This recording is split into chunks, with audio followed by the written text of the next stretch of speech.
Liberal agenda in 2 words. Victim mentality. I've come to the conclusion that there is a simple explanation for the agenda of the left. While some of the liberal ideas started with a noble groundwork such as equality for all, etc., the left has been hijacked by a force called victim mentality. Education. We have a failing system in the US. While Republicans want to raise standards, require responsibility, and motivate, the liberals want to lower standards, point fingers, and accept mediocrity. When children do poorly on a standardized test, the kids are the victims of a racist test. When a student athlete graduates high school with a 4th grade reading level, blame the coaching staff and sports institution, not the athletic victim. When the dropout rate begins to soar, don't question the truants or their parents, they're just victims too. Business. We see this phenomenon as well in the business world. With terms like big business, big oil, big tobacco, big auto, we're able to conjure up a David versus Goliath scenario, with the poor working class Americans as the little guy, the victim. We treat smokers like they're victims of an unknown danger, a danger unknown to those who have lived under a rock for the last half-century, maybe. Big evil fast food chains are killing victims with their fatty foods, but it's not the responsibility of the individual to limit their intake of grease, fries, and junk, is it? The irony was, as is in real life, that David, the small guy, was the victor. Likewise, we as a mass, control those industries, they don't control us. Think I'm wrong? Gather 1/2 the fast food restaurant customers in the country, just half, and boycott the purchase of fast food for a year and see what happens. Ask any big business who stepped in the path of Jesse Jackson just who the victim is. Another irony is that most of these liberals who complain about big business enjoy the fruits of these evil empires. They drive cars, buy houses, or rent apartments, eat at restaurants, talk on telephones, watch televisions, etc. with the products of big business. If these people had to go out and build these items themselves, most wouldn't be able to. The advantages to big business are the economies of scale, and we enjoy them every day in having choices of products from all over the world, lower costs, or simple logistics, our inability to make a phone call, if we had to build the phone and construct the lines to all of our friends and family ourselves. Social programs. We don't require that those receiving aid who are capable of working, actually do something. We just require they show need and blame their situation on others. We don't look to the best way to get them on their feet, we look for the easiest way to distribute a check.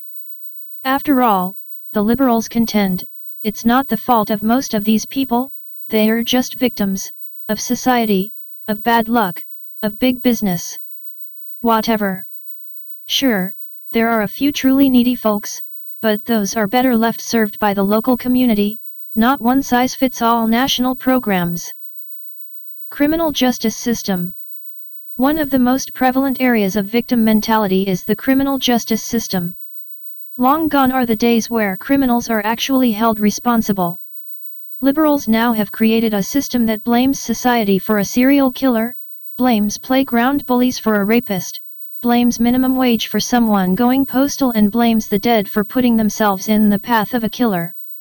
Instead of punishing, taking responsibility and deterring criminals, liberals excuse, reason, and explain away their behavior.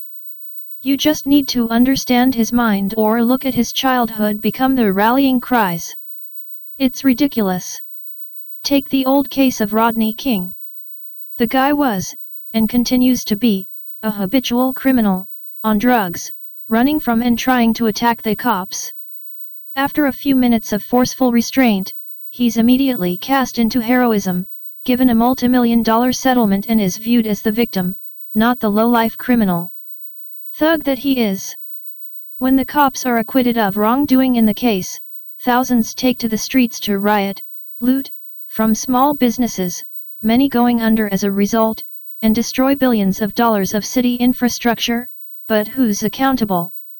That's right, the racist criminal justice system. Taxes. How about the tax cuts? Instead of the focus being on the true victims of an unfair progressive tax system, the focus, instead, was on the victims like our children and grandchildren who will have to fund this tax cut later, or the poor who are so oppressed by the rich that they deserve lower tax rates and higher tax rebates. Create victims and you can get their votes. Foreign policy. Finally, let's look at America's standing on the world stage.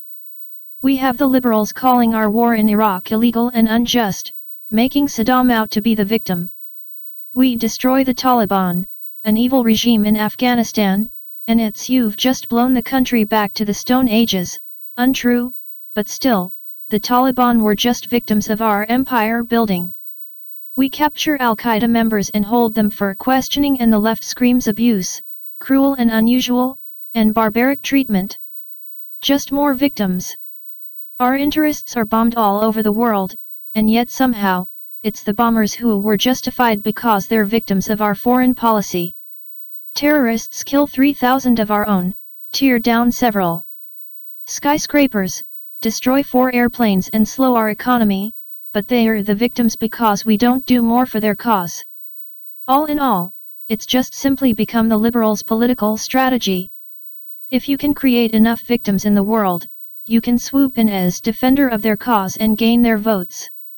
It has been a brilliant strategy in the political arena, because representatives do just that, represent. The liberals have held a monopoly on victimization for quite some time and they've become arrogant about it, which is costing them dearly now. You see, they've carved up so many victim groups that the interests among each group conflicts with the needs of another, and the liberals are finding their hero resources running thin trying to support so many vast wants and needs. They've fractured society into so many fragments, it's impossible for them to swoop in and save the day when their actions help one group, but hurt another.